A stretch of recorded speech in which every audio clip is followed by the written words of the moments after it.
नमस्कार, ABC channel में आपका स्वागत है। मैं हूं सचिन श्रीवास्तव और आप मेरे साथ देखेंगे आजमगढ़ से जुड़ी खबरें। आइए नजर डाल लेते हैं आज की खास खबरों पर। खबर के प्रायोजक हैं संपूर्ण बाजार, राहुल नगर, मड़िया, आजमगढ़। सामानों पर 10 से 40% तक की छूट। Cross valley international school, Kukulipur, Sathiyaon, Azamgarh और वुडन टच, भवनाथ, आजमगढ़। श्रावण मास के पहले सोमवार को आजमगढ़ नगरी के शिवालय बम बम बोले के नारों से गूंज उठा। कोविड गाइडलाइन के इतराज था का सैलाब शिवालयों के पास दिखा। कोरोना पर शिव की भक्ति भारी दिखी और अहले सुबह से ही हर हर महादेव के उद्घोष से शिवालय गुंजायमान रहे।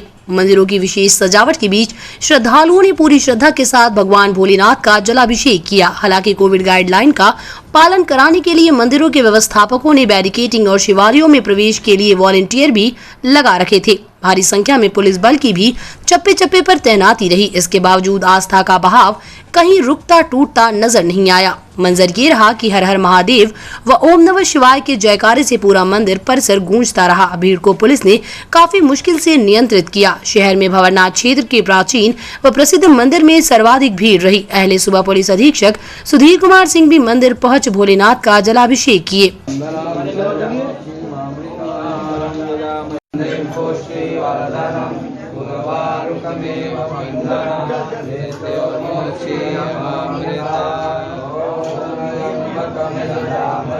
उधर ग्रामीण क्षेत्र के मंदिरों में भी श्रद्धा व विश्वास के साथ भूत भावन भगवान पूजे गए। मंदिर परिसर में भगवान भोलेनाथ के शिवलिंग पर अक्षत, पुष्प, रोली, दूध, द्रव्य आदि चढ़ाकर श्रद्धालुओं ने मन्नतें मांगी। लोगों ने बिल्व पत्र, भांग, धतूरा आदि भगवान शिव को समर्पित कर मंगल कामनाएं की। अच्छा है, व्रत रहती हूँ और भोलेनाथ को सब पूजा करते हैं। सब लोग व्रत रहते हैं, जो लोग मंगत मानते सबका पूरा होता है, आशीर्वाद लेते हैं, सब लोग दर्शन करने आते हैं, सब होता है। हाँ, व्रत हम लोग हैं, सब व्रत रहते हैं, इसमें भोलेनाथ की पूजा करते हैं, सब आशीर्वाद लेते हैं। बस यही कि अच्छे सब लोग रहें, उनका आशीर्वाद चाहिए, बस और कुछ नहीं। मंदिरों के समीप बड़ी संख्या में पुलिस बल मौजूद रहा। श्रद्धालुओं ने विधि विधान से भगवान शिव का जलाभिषेक कर पूजा अर्चना की। व्रत रख महादेव को प्रसन्न करने का उपक्रम किया। दिन भर मंदिरों से लेकर घरों तक भगवान शिव के भजनों की प्रस्तुति रही।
आम आदमी पार्टी के सांसद व यूपी प्रभारी संजय सिंह सदस्यता अभियान की समीक्षा करने आज आजमगढ़ पहुंचे। इस दौरान प्रदेश उपाध्यक्ष राजेश यादव के सिधार स्थित आवास पर मीडिया कर्मियों से बातचीत करते हुए उन्होंने कहा कि आम आदमी पार्टी ने 1 माह का सदस्यता अभियान चलाया, जिसमें 1 करोड़ कार्यकर्ता बनाने का लक्ष्य रखा गया है। उन्होंने प्रदेश की योगी सरकार पर हमला बोलते हुए कहा, 4.5 साल की सरकार में भाजपा ने उत्तर प्रदेश को नर्क बना दिया है। कानून व्यवस्था ध्वस्त है। छोटी छोटी बच्चियों से बलात्कार की घटनाएं हो रही हैं।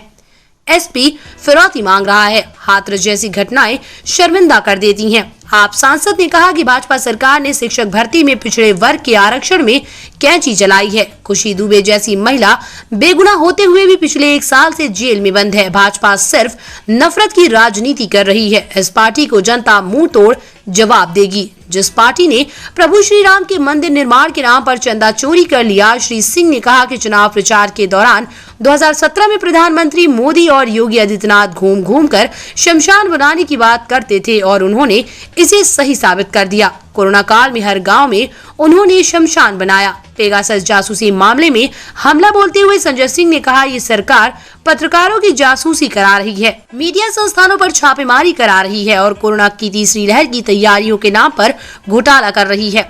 वेंटिलेटर, ऑक्सीमीटर, थर्मामीटर की खरीदारी में 800% की कमीशन खोरी की गई। उन्होंने प्रदेश की जनता 2022 के विधानसभा चुनाव में भाजपा को उखाड़ फेंकेगी, क्योंकि बीजेपी सरकार से समाज का हर वर्ग परेशान है। जितने बड़े बहुमत से सरकार बनाई थी, उससे बड़े बहुमत से पार्टी की हार तय है। जनता इस बार स्वास्थ्य, शिक्षा, फ्री बिजली, बेरोजगारी भत्ता और रोजगार देने वाली पार्टी को चुनेगी। आजमगढ़ में सदस्यता अभियान की समीक्षा करने के पश्चात संजय सिंह बलिया के लिए रवाना हो गए। आज सदस्यता अभियान के कार्यक्रम के तहत आजमगढ़ और बलिया जा रहा हूं। इस पूरे अभियान के तहत 1 महीने में 1 करोड़ सदस्य हम लोगों ने बनाने का लक्ष्य रखा है। इस दौरान भारतीय जनता पार्टी की असलियत जनता को बताने का काम हमारे कार्यकर्ता कर रहे हैं। पिछले 4.5 साल में भारतीय जनता पार्टी ने उत्तर प्रदेश को नरक बनाने का काम किया है। कानून व्यवस्था इतनी बदतर है कि 6 साल, 8 साल, 10 साल की बच्चियों के साथ बलात्कार होता है। व्यापारी की एसएसपी रंगदारी मांग के हत्या करा देता है। उत्तर प्रदेश के अंदर हाथरस जैसा कांड होता है। उत्तर प्रदेश में आज हालत ये है कि पिछड़े वर्ग के बच्चों का शिक्षक भर्ती में आरक्षण खत्म कर दिया जाता है। उसके लिए वो लोग आंदोलन करते हैं तो उन पे लाठियां भाजी जाती है। एक प्रतिशोध और नफरत की राजनीति के बुनियाद पे आदित्यनाथ जी अपना शासन चला रहे हैं, जहां पर खुशी दुबे 4 महिलाओं के साथ और एक बच्चे के साथ पिछले 1 साल से जेल में सड़ रही है। तो ये हम लोगों को समझना होगा और बताना होगा कि ये चंदा चोर पार्टी है, इसको इस बार मिलके हम लोग हराएं। चंदा चोर इसलिए मैं कह रहा हूं कि प्रभु श्री राम के नाम पे ये सत्ता में आए। इनका नारा था रामलला हम आएंगे, मंदिर वहीं बनाएंगे। आज इनका नारा हो गया रामलला हम आएंगे, चंदा चोरी कराएंगे। चंदा चोरी करा रहे हैं ये लोग। कानपुर वालों ने बैनर लगा दिया चंदा चोरों से सावधान, तो भाजपाई खंबे पे चढ़कर उसको फाड़ रहे हैं। आप बताइए, ये हालत हो गई इनकी। राम के नाम पर जिन लोगों ने चंदा चोरी की है, उत्तर प्रदेश की जनता उनको सबक सिखाएगी। और दूसरी बात, ये पार्टी एक मनहूस पार्टी है, ये हमें समझना होगा। 2017 के चुनाव में घूम घूम के आदित्यनाथ जी ने, मोदी जी ने, पूरी भाजपा ने गांव गांव में जाके कहा हमें शमशान बनाना, हमें शमशान बनाना है, हमें शमशान बनाना, हमें। और इन मनहूस लोगों ने गांव गांव में कोरोना की महामारी में शमशान बना दिया। अब उत्तर प्रदेश की जनता को तय करना है कि शमशान बनाने वाली पार्टी चाहिए या बिजली फ्री करने वाली और बेरोजगारी भत्ता और नौजवानों को रोजगार देने वाली पार्टी चाहिए। ये उत्तर प्रदेश की जनता को तय करना है और मुझे लगता है कि जनता इस बार तैयार बैठी है और अब की चुनाव में भाजपा को जितने बड़े मतों से जिताया था उतने ही बड़े मतों से हराने का काम करेगी। सर, पेगासस मामले पे पेगासस मामला एक पत्रकारों की जासूसी का मामला है। अभी उत्तर प्रदेश के प्रमुख समाचार चैनल भारत समाचार पे छापेमारी हुई, दैनिक भास्कर पे छापेमारी हुई। ये छापेमारी की सरकार चला रहे हैं। इनके खिलाफ कोई कुछ छापेगा तो ये छापामारी करते हैं। तो जो लोग छापेमारी कर रहे हैं उनको मैं बताना चाहता हूँ, ये देश बाबा साहब के संविधान से चलेगा, आपकी तानाशाही से नहीं चलेगा। आप हैं, पिछड़ों का विरोध करते हैं, ब्राह्मणों का विरोध करते हैं, मुसलमानों का, हर वर्ग से सिर्फ नफरत, यही काम भाजपा का है। जो जनता के लिए काम करना है वो नहीं करना है। नौजवानों को नौकरी नहीं देना है।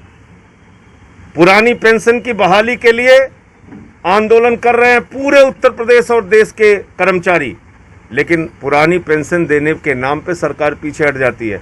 हमने पार्लियामेंट में भी पुरानी पेंशन बहाली का मुद्दा उठाया। हमारी दिल्ली की विधानसभा ने पुरानी पेंशन को पास किया और जो पुरानी पेंशन के लिए आंदोलन कर रहे थे रामलीला मैदान में, वहाँ पे भी हम लोग गए। मैं ये कहना चाहता हूँ, हम कर्मचारी के साथ, मजदूर के साथ, किसान के साथ, नौजवान के साथ, माताओं बहनों के साथ, आम आदमी के साथ खड़े हैं। और जो जो गुंडागर्दी की बुनियाद पे राजनीति करने की कोशिश करेगा, जो जो नफरत की बुनियाद पे राजनीति करने की कोशिश करेगा, हम उसके खिलाफ खड़े हैं। बताइए, तीसरी लहर की तैयारी के नाम पे वेंटिलेटर का घोटाला कर रहे हैं आदित्यनाथ जी की सरकार ने। 10 लाख रुपए में जो मार्केट में वेंटिलेटर मिल रहा है वो 22 लाख 35 लाख में खरीद रहे हैं। ऑक्सीमीटर 800 रुपए का खरीदते हैं 5000 में। थर्मोमीटर 1600 का खरीदते हैं 13000 में। 800% कमीशन खा रही है ये सरकार। शमशान की लकड़ियों में दलाली खा रही है। तो जो लोग शमशान में दलाली खाने के स्तर तक पहुंच चुके हैं, इनको जनता सबक सिखाएगी। उत्तर प्रदेश विधान परिषद की विशेषाधिकार समिति विजय बहादुर पाठक कार्यकारी सभापति समिति के सभापति ने आज आजमगढ़ कलेक्टर सभागार में जिला प्रशासन के उच्च अधिकारियों के साथ कोविड-19 की महामारी हेतु केंद्र एवं राज्य सरकार द्वारा जारी निर्देशों के अनुपालन को सुनिश्चित कराने के लिए बैठक आयोजित की गई। विजय बहादुर पाठक ने अधिकारियों को निर्देश दिया कि लोक प्रतिनिधित्व नियम के तहत सांसद, विधानसभा एवं विधान परिषद के सदस्यों को विशेष अधिकार प्राप्त हैं, इसलिए उनके द्वारा दिए गए कार्यों के प्रस्ताव को गंभीरता से लेकर जो विधि सम्मत हो किया जाना सुनिश्चित करें। उन्होंने कहा कि जो संभव न हो उसे नियमानुसार मना कर दें। श्री पाठक ने अधिकारियों को निर्देश दिए कि सांसद, विधानसभा परिषद के सदस्यों तथा प्रशासन के बीच बेहतर संबंध स्थापित करने, सदस्यों की प्रतिष्ठाचार प्रदर्शन आदि विषयों पर विभिन्न विभागों द्वारा जारी किए गए आदेशों को अच्छे से पढ़कर अनुपालन सुनिश्चित करें तथा सभी आदेश के पत्रों का रिकॉर्ड भी कार्यालय में सुरक्षित रखें। उन्होंने निर्देश दिए कि जनप्रतिनिधियों के पत्रों, फोन का तत्काल जवाब दिया जाए। श्री पाठक ने अधिकारियों को निर्देश दिए कि कोरोना काल में जनप्रतिनिधियों से समन्वय स्थापित कर उनकी मदद ली जाए। उन्होंने कहा कि मुख्यमंत्री जी की मंशा है कि अधिकारी जनप्रतिनिधियों का सहयोग लेकर स्वास्थ्य सुविधाओं को बेहतर बनाने का प्रयास करना सुनिश्चित करें। उन्होंने कहा कि मुख्यमंत्री जी ने सभी विधायकों को विधायक निधि निर्गत कर दी है, इसलिए समय से उसका सदुपयोग सुनिश्चित किया जाए। उन्होंने कहा कि विधायकों द्वारा दिए गए प्रस्तावों का तत्काल अनुपालन सुनिश्चित करें। उन्होंने कहा कि जिला स्तर के अधिकारी विभागीय योजनाओं की जानकारी जनप्रतिनिधियों को देकर विकास एवं सुविधाओं को आम जनता तक पहुंचाने में सहयोग दें। उन्होंने कहा कि प्रधानमंत्री गरीब कल्याण अन्न योजना एवं राष्ट्रीय खाद्य सुरक्षा योजना के अंतर्गत पारदर्शी एवं निष्पक्षता पूर्ण तरीके से अन्न वितरित किया जाए। उन्होंने कहा कि जो भी पात्र लाभार्थी हैं उसको पूरा लाभ मिलना चाहिए। श्री पाठक ने अधिकारियों को निर्देश दिए कि स्वास्थ्य सेवाओं को बेहतर बनाने के लिए सरकार प्रतिबद्ध है, इसमें किसी भी प्रकार की लापरवाही नहीं होनी चाहिए। उन्होंने कहा कि जनप्रतिनिधियों की भागीदारी सुनिश्चित कर जनपद के सभी पीएचसी एवं सीएचसी की व्यवस्था को सुदृढ़ किया जाए। सभी स्वास्थ्य केंद्रों पर दवा, पानी तथा बैठने की व्यवस्था सुनिश्चित की जाए। उन्होंने कहा कि अपनी पूरी क्षमता से आगामी दिनों में सरकार की कल्याणकारी योजनाओं को लागू करें। जिलाधिकारी राजेश कुमार ने सभापति महोदय को आश्वस्त किया कि जनपद के सभी अधिकारी आपकी अपेक्षा के अनुरूप कार्य करना सुनिश्चित करेंगे। उन्होंने कहा कि सरकार की मंशा के अनुरूप कार्य सुनिश्चित किया जाएगा। उन्होंने कहा कि जनप्रतिनिधियों से समन्वय स्थापित कर आपके द्वारा दिए गए निर्देशों का अनुपालन 100% सुनिश्चित किया जाएगा। बैठक में सदस्य विधान परिषद उत्तर प्रदेश ध्रुव कुमार त्रिपाठी, सदस्य विधान परिषद उत्तर प्रदेश वासुदेव यादव, उप सचिव राकेश कुमार पांडे, जिलाधिकारी राजेश कुमार, पुलिस अधीक्षक सुधीर सिंह, मुख्य विकास अधिकारी आनंद कुमार शुक्ला, अपर जिलाधिकारी गुरु प्रसाद, अपर जिलाधिकारी प्रशासन नरेंद्र सिंह, पीडी अभिमन्यु सिंह सहित संबंधित जिला स्तरीय अधिकारी उपस्थित रहे। पूर्वांचल का माफिया डॉन मुख्तार अंसारी की कोर्ट में वीडियो कॉन्फ्रेंसिंग के माध्यम से सुनवाई हुई। सुनवाई के बाद कोर्ट ने अगली सुनवाई की तिथि नियत की है। वहीं कोर्ट में सुनवाई के दौरान एक बार फिर मुख्तार अंसारी ने जेल में सुविधा न मिलने पर कोर्ट से गुहार लगाई। आजमगढ़ जनपद में तरवा थाना क्षेत्र के एराखुर्द गांव में वर्ष 2014 में सड़क निर्माण के दौरान वर्चस्व की लड़ाई में हुई फायरिंग हुई थी, जिसमें एक मजदूर की मौत हो गई थी जबकि एक मजदूर घायल हो गया था। इस मामले में तरवा थाने में मुख्तार और उसके साथियों के खिलाफ मुकदमा दर्ज कराया गया। इसी को लेकर मुख्तार और उनके सहयोगियों के खिलाफ गैंगस्टर एक्ट के तहत कार्रवाई की गई थी। इसी मामले में गैंगस्टर कोर्ट में वीडियो कॉन्फ्रेंसिंग के माध्यम से आज सुनवाई हुई। इस दौरान मुख्तार अंसारी ने कोर्ट को बताया कि उसको जेल में सुविधाएं नहीं मिल रही है, जो जेल नियमावली के हिसाब से उसे मिलनी चाहिए। मुख्तार अंसारी अपनी डिमांड कर रहे थे कि जो जेल में सुविधाएं नहीं मिल रही हैं जेल में के हिसाब से, उस सुविधाओं को दिया जाए और जेल में जो सुविधाएं होंगी उसको उनको दिया जाएगा, जो और लोगों को दिया जाता है उसको दिया जाएगा। क्या सुविधाएं हैं जिसकी वो मांग कर रहे थे? उन्होंने कहा जेल में टीवी वगैरह की व्यवस्था कराया जाए, तो अगर मैनुअल में नहीं है तो नहीं मिलेगी, वहीं है। महाविद्यालयों की परीक्षा में चल रही धुआंधार नकल व परीक्षा की तार हो रही शुचिता उस समय उजागर हो गई जब डॉक्टर राजेश्वरी पांडे, प्रवक्ता गृह विज्ञान, डीएवी पीजी कॉलेज, सबूतों और प्रमाणों के साथ मीडिया के सामने सच का खुलासा कर बैठी। उन्होंने बताया कि कुलपति द्वारा परीक्षा में नकल रोकने के लिए उड़ाका दल की टीमें बनाई जाती हैं और ऑब्जर्वर भी नियुक्त किए जाते हैं, जो परीक्षा की शुचिता और पवित्रता कॉलेजों पर परीक्षा के दौरान बनी है कि नहीं ये देखते हैं और उसकी रिपोर्ट विश्वविद्यालय को देते हैं। केवल आजमगढ़ जिले में विश्वविद्यालय द्वारा एक अलग से महिला टीम बनाई गई थी, जिसकी संयोजक डॉक्टर गीता सिंह मौर्य, विभागाध्यक्ष एसोसिएट प्रोफेसर हिंदी विभाग DAVPG कॉलेज आजमगढ़ थी और डॉक्टर इंदु श्रीवास्तव के साथ वो उसमें सदस्य नामित थी। परीक्षा 6 जुलाई से शुरू हुई।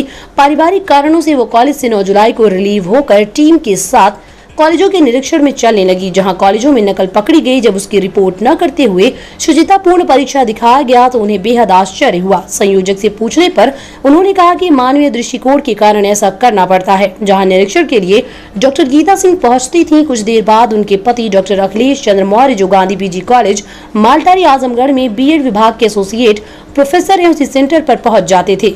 साक्ष्य सहित नकल पकड़ने के बाद भी दोनों लोग उसकी सही रिपोर्टिंग नहीं करते। डॉक्टर अखिलेश चंद्र मौर्य केंद्र पर अपना फोन नंबर भी दे देते कि बाद में बात होगी। जिन कॉलेजों में नकल पकड़कर सही रिपोर्टिंग नहीं की गई, उस रिपोर्ट पर उनके हस्ताक्षर जानबूझकर नहीं कराए गए, जबकि ये विश्वविद्यालय के नियम विरुद्ध है। इस गलत और अनैतिक कार्य का विरोध करने पर उन्हें तरह तरह से धमकी दी गई और मुंह बंद करने की आखिरी कोशिश की गई, लेकिन छात्र हित और समाज के हित में उन्होंने कुलपति से साक्ष्य सहित इसकी शिकायत कर दी। हालांकि उन्होंने पहले दिन मिलने का समय नहीं दिया और वो दिन भर इंतजार करती रही। जब उनके व्हाट्सएप नंबर पर उन्होंने प्रमाण सहित मिलने की बात कही, तब उन्होंने गुरुवार को मिलने के लिए बुलाया। इस बीच आभास होने पर डॉक्टर गीता सिंह मौर्य लगातार फोन करती रही। डॉक्टर अखिलेश चंद्र मौर्य ने भी केवल मिलकर मैनेज करने के लिए दबाव डाला, बल्कि अन्य लोगों से भी दबाव डलवाया, जिसका ऑडियो क्लिप भी उनके पास मौजूद है। उनकी शिकायत पर कुलपति ने 22 जुलाई को महिला टीम को विघटित कर दिया, लेकिन पर्यवेक्षक डॉक्टर अखिलेश चंद्र मौर्य पर कोई कार्रवाई नहीं की, जो इस बड़े गुनाह में बराबर के हिस्सेदार हैं।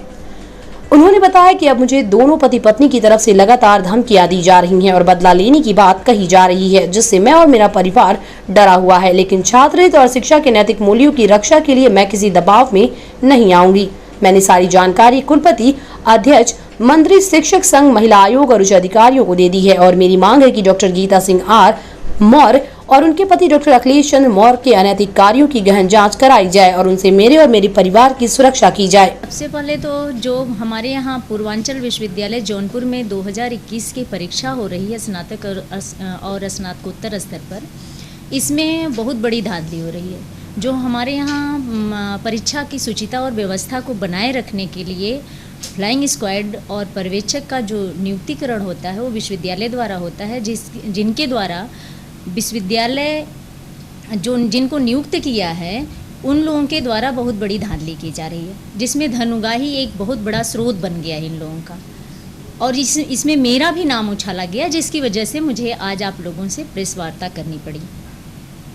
विश्वविद्यालय में जो नकल विहीन एक प्रमाण पत्र जारी किया जाता है, वह उसकी शुचिता को इन लोगों ने बिल्कुल धज्जी उड़ा करके रख दिया है।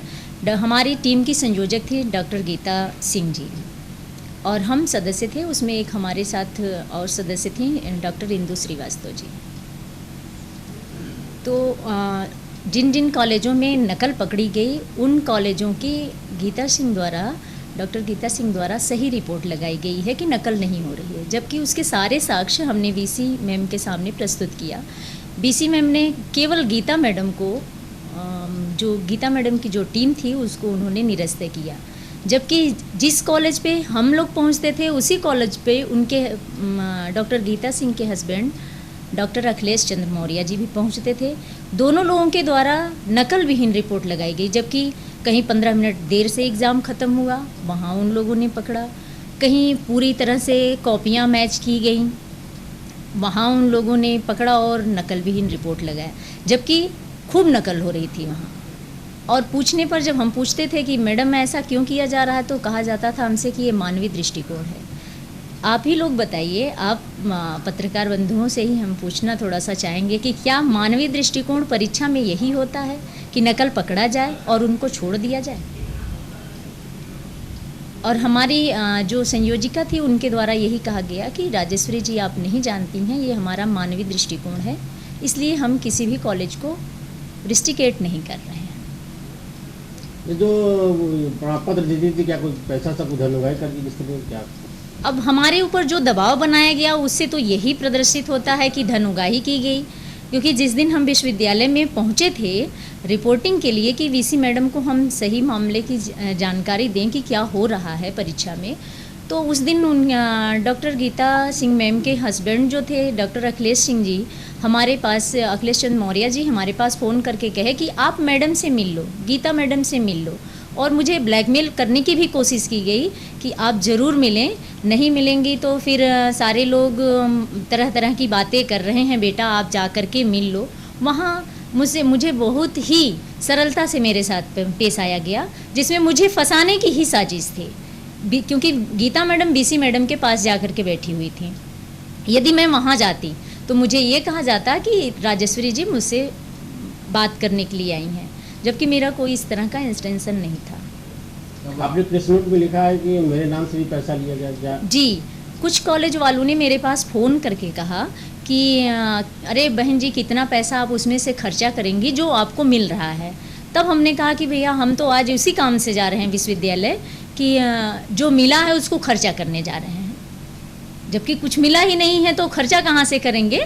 वही विश्वविद्यालय हम इसी की सूचना देने के लिए जा रहे थे कि हमें तो पता ही नहीं है कि पैसा लिया जा रहा है, लेकिन लोगों के बीच में ये अफवाहें फैलाई जा रही थी कि वीसी मैडम ने राजेश्वरी को इसीलिए नियुक्त किया है कि वो तेज़ तर्रार हैं और अगर उनको पैसा नहीं देंगे तो उनका मुंह बंद नहीं होगा, वो रिपोर्ट पर सिग्नेचर नहीं करेंगी। जबकि जहाँ जहाँ नकल पकड़ा गया वहाँ की रिपोर्ट पर मेरा सिग्नेचर ही नहीं करवाया गया, जबकि नियमतः जितने भी सदस्य चलते हैं फ्लाइंग स्क्वाड में सबका सिग्नेचर होना अनिवार्य है, हस्ताक्षर होना चाहिए। आपके अनुसार कितने विद्यालयों पे जो अनियमितता पाई गई? सर जहाँ हम चले उसमें से 7 ऐसे विद्यालय थे जहाँ पर अनियमितता पाई गई। उसमें श्री शारदा महाविद्यालय खुर्रमपुर बेलऊ है और माँ शारदा बालपुर खरेला और ये ग्रामीण महिला रानीपुर रजमो, बैजनाथ राम नरेश महाविद्यालय काजीपुर बड़हलगंज, भावानंद महाविद्यालय जहानागंज पुनर्जी और सनसाइन डिग्री कॉलेज जयगहाँ और मुन्नी देवी महाविद्यालय सरदहा बाजार। इतने कॉलेजों में हमारे सामने यहाँ इन कॉलेजों पर हम खुद नकल पकड़े थे और उसकी फ़ोटो भी हमारे पास है जहाँ हमने नकल पकड़ा था। और जब हम पूछे मैम यहाँ की रिपोर्टिंग पे बिना हम सिग्नेचर के हमें कुछ पता नहीं आपने क्या भेजा क्या नहीं भेजा, तो उन्होंने कहा हम मानवीय दृष्टिकोण को ध्यान में रखते हुए रिपोर्टिंग कर चुके हैं। किन पेपरों में आपने पाया? विज्ञान के कुछ पेपर थे, कुछ ज्योग्राफी के पेपर थे, कहीं विज्ञान के, कहीं सोशियोलॉजी के, कहीं ज्योग्राफी के, कहीं मैथ्स के और पॉलिटिकल साइंस के, प्राचीन इतिहास के, सारे पेपरों की। तो आपने इसकी रिपोर्ट दी है क्या अभी? वीसी मैम को साक्ष्य के साथ हमने दिया, लेकिन कोई कार्रवाई नहीं हुई, केवल गीता मैम के ऊपर कार्रवाई हुई। जबकि हमने सबसे पहला ऑडियो अखिलेश जी का भेजा था वीसी मैम के पास कि मैम इस ऑडियो को देख लीजिए, उसके बाद आप जो भी कार्रवाई करेंगी मुझे मान्य होगा, लेकिन सही कार्रवाई नहीं हुई, जिसकी वजह से हमें आज आप लोगों को आमंत्रित। आप चाहते क्या हैं? हम चाहते हैं कि जो समाज के हित का कार्य है, शैक्षिक मूल्यों का हनन ना हो, नैतिकता का हनन ना हो, हमारे जो मान सम्मान को किसी को कमज़ोर समझ करके जो मान सम्मान का हनन होता है वो ना हो, छात्र हित और समाज हित को ध्यान में रखते हुए ही हमें ऐसा कदम उठाए हैं। और मुझे बार बार जबकि धमकी दी जा रही है कि राजेश्वरी जी संभल जाइए, नहीं तो फिर आपके साथ बहुत बुरा होगा, मुझे कॉलेज प्रशासन से निकलवा दिया जाएगा, मुझे वीसी मैडम से कहा करके यूनिवर्सिटी से निकलवा दिया जाएगा, इस तरह की धमकियाँ मिल रही हैं। अब चूँकि फ़ोन पे अगर धमकियाँ आती तो उसको हम रिकॉर्ड भी करते, व्यक्तियों के द्वारा ऐसे आमने सामने, पहले आप मोबाइल बंद करिए फिर आपसे कुछ वार्ता करनी है, तो वहाँ हम नहीं रिकॉर्ड कर सकते। किनके ऊपर कार्रवाई चाहती हैं आप? हम चाहते हैं कि पर्यवेक्षक महोदय को भी हटाया जाए पद से, उनका भी पद शून्य किया जाए और जितने भी साक्ष्य हैं उसको उजागर किया जाए कि क्यों ऐसा हुआ।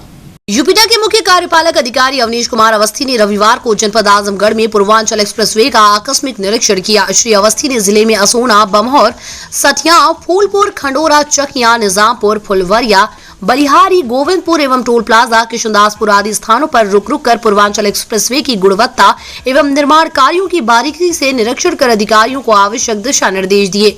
मुख्य कार्यपालक अधिकारी ने बताया कि रविवार को उन्होंने 10:50 पर पूर्वांचल एक्सप्रेसवे का निरीक्षण करना शुरू किया है। उन्होंने बताया कि जगह जगह रुककर निरीक्षण किया। उन्होंने बताया कि अगले हफ्ते तक मेन कार्य शुरू हो जाएगा। अर्थात पूरी सड़क पास हो जाएगी। श्री अवस्थी ने उम्मीद की कि जिलाधिकारी आजमगढ़ अगली बार इसी सड़क से लखनऊ आएंगे। श्री अवस्थी ने बताया कि ये एक्सप्रेसवे पूर्वांचल के लिए बहुत बड़ी देन है। उन्होंने बताया कि माननीय मुख्यमंत्री जी ने निर्देश दिया है कि पूर्वांचल एक्सप्रेसवे का कार्य जल्द से जल्द पूर्ण किया जाए। उन्होंने बताया कि इसी के बाद परिवहन व्यवस्था को भी चालू कर दिया जाएगा। मुख्य कार्यपालक अधिकारी श्री अवनीश अवस्थी ने बताया कि इस पूरे पूर्वांचल एक्सप्रेसवे के बगल में इंडस्ट्रियल कॉरिडोर बनाने का भी निर्णय लिया गया है। इस पर भी बहुत जल्द निर्णय ले लिया जाएगा। उन्होंने बताया कि इस पूरे क्षेत्र में जहां जहां किसान तैयार हो जाएंगे वहां पर इंडस्ट्रियल बेल्ट के लिए जमीन अधिग्रहित की जाएगी। उन्होंने बताया कि अधिग्रहित जमीन पर इंडस्ट्री, फूड प्रोसेसिंग इंडस्ट्री तथा इस क्षेत्र से संबंधित इंडस्ट्री लगाई जाएगी। श्री अवस्थी ने बताया कि बहुत खुशी की बात है कि आगामी अगस्त तक गाजीपुर से लखनऊ सीधे सड़क मार्ग से पहुंचा जा सकेगा। उन्होंने कहा कि पूर्वांचल एक्सप्रेसवे में जो भी छोटे मोटे थोड़े बहुत काम बचे हुए हैं उसे शीघ्र ही पूरा कर लिया जाएगा। निरीक्षण के दौरान डीआईजी सुभाष चंद्र दुबे, जिलाधिकारी राजेश कुमार, पुलिस अधीक्षक सुधीर सिंह, एसडीएम सदर वागीश कुमार शुक्ला, यूपीडा के संबंधित अधिकारी उपस्थित रहे। माना जा रहा है कि प्रधानमंत्री नरेंद्र मोदी 15 अगस्त के बाद पूर्वांचल एक्सप्रेसवे का लोकार्पण करने आजमगढ़ आ सकते हैं। 10:50 से मैंने शुरू किया है और आज 3:30 अभी यहाँ बज रहे हैं और जगह जगह हम लोग रुकते हुए आ रहे हैं। मेरे ख्याल से अगले हफ्ते तक पूरा हमारा मेन कैरेज में थ्रू हो जाएगा, यानी हम पूरी सड़क पास कर जाएंगे और हम डीएम आजमगढ़ साहब को कहेंगे कि अगली बार जब लखनऊ आए तो वो सड़क के थ्रू ही आए। तो ये एक पूरे पूर्वांचल के लिए बहुत बड़ी देन है। माननीय मुख्यमंत्री जी ने मुझे आदेश दिया है कि इसको जल्दी से जल्दी कंप्लीट कराएं। हमारी कोशिश है कि अगस्त में जितना मेन काम है वो पूरा हो जाए और उसी के बाद फिर इसको जो है ट्रैफिक भी चालू करने की व्यवस्था पूरी होगी। इस पूरे पूर्वांचल एक्सप्रेसवे के बगल में इंडस्ट्रियल कॉरिडोर भी बनाने का निर्णय मुख्यमंत्री जी ने लिया है। वो भी बहुत जल्दी जो है उस पर निर्णय हो जाएगा और पूरे क्षेत्र में जहाँ जहाँ किसान तैयार होंगे वहाँ इंडस्ट्रियल बेल्ट के लिए ज़मीन भी ली जाएगी और उसको जो है आगे इंडस्ट्री और फूड प्रोसेसिंग इंडस्ट्री और इस क्षेत्र से संबंधित इंडस्ट्रीज़ को लगाया जाएगा। तो ये बहुत खुशी का मौका है कि 15 अगस्त के आसपास तक सड़क हम लोग गाजीपुर से लखनऊ तक सीधे पहुंच सकेंगे।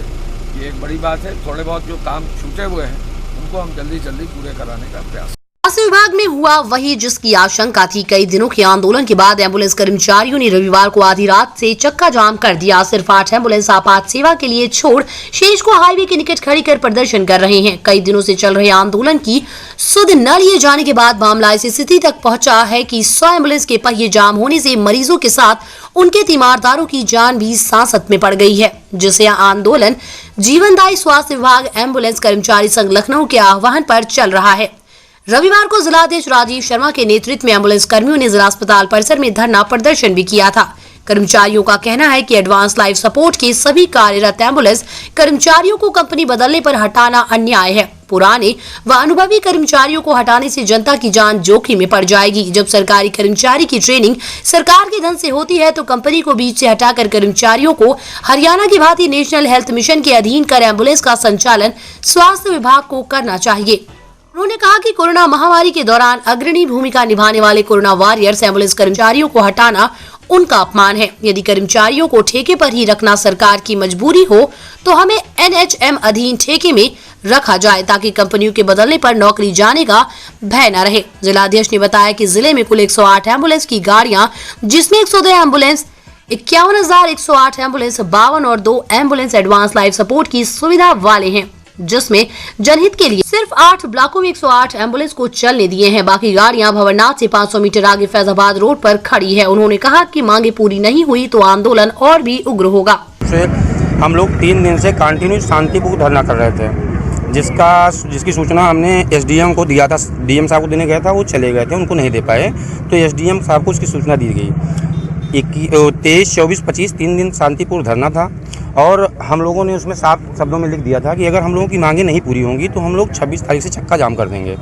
हमारी मांग क्या थी? प्रथम मांग यही थी कि हमारे जो पहले एडवांस लाइफ सपोर्ट एम्बुलेंस 3 प्रकार की हैं, एक 102, एक 108, एक एडवांस लाइफ सपोर्ट, ये 3 एम्बुलेंस कंटिन्यू चलती हैं हर ज़िले में।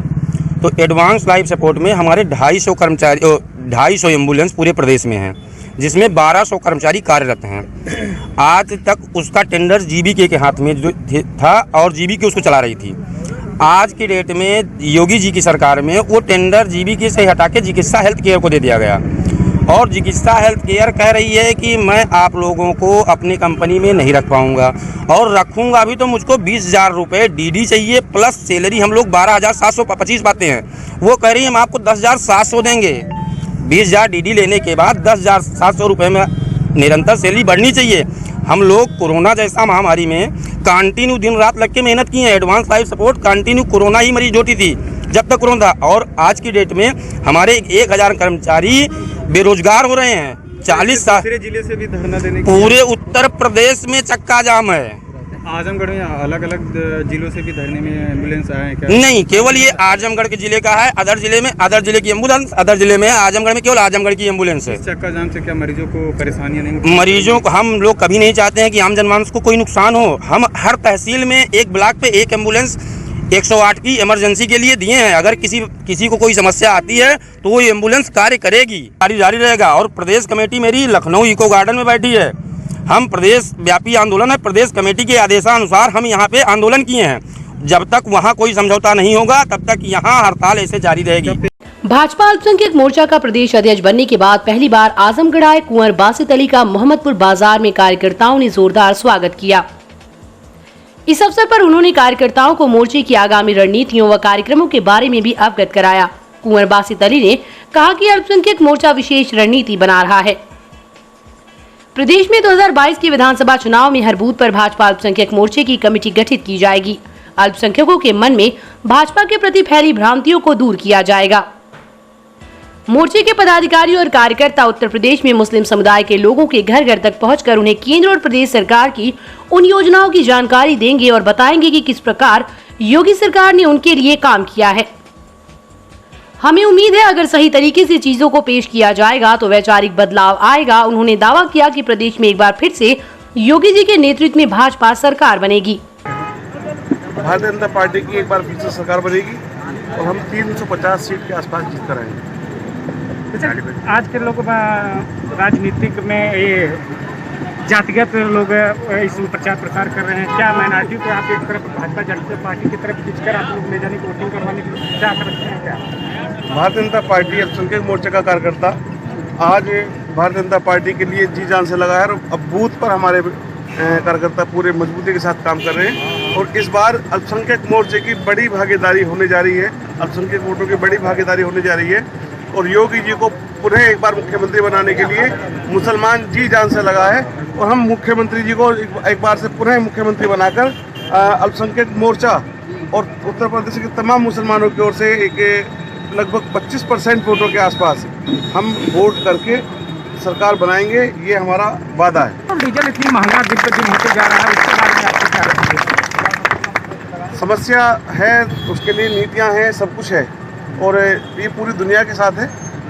जो इसके लिए नीति जो अपने देश में और विदेश में हर जगह है वो बन रही है और आगे बढ़ रही है। वुडन और एल्युमिनियम हुआ पुराना, यूपीवीसी विंडो और डोर्स का आया जमाना। अपने घर, मकान और ऑफिस में लगवाएं शानदार यूपीवीसी विंडो और डोर्स। दीमक, पेंट, पॉलिश के खर्चों से बचें। High security, sound proof, energy saving, fire resistant, water proof, one time investment. UPVC window और डोर्स अब आपके शहर आजमगढ़ में उपलब्ध। Windows INC besides BJP office, roadways, civil lines, Azamgarh. Wall interior के लिए भी संपर्क करें। 3D wallpaper, 5D wallpaper, designing wallpaper, kitchen, bedroom and drawing room wallpaper. Wooden touch, Bhanwarnath, Azamgarh, a complete hardware store. हमारे यहाँ branded plywood, flush door, designer door, PVC door, 4 mica, fancy hardware, kitchen की chimney एवं modular kitchen की exclusive range उपलब्ध। अपने आशियाने में लगाइए 4 चांद, पहुंचिए वुडन टच, भंवरनाथ, आजमगढ़।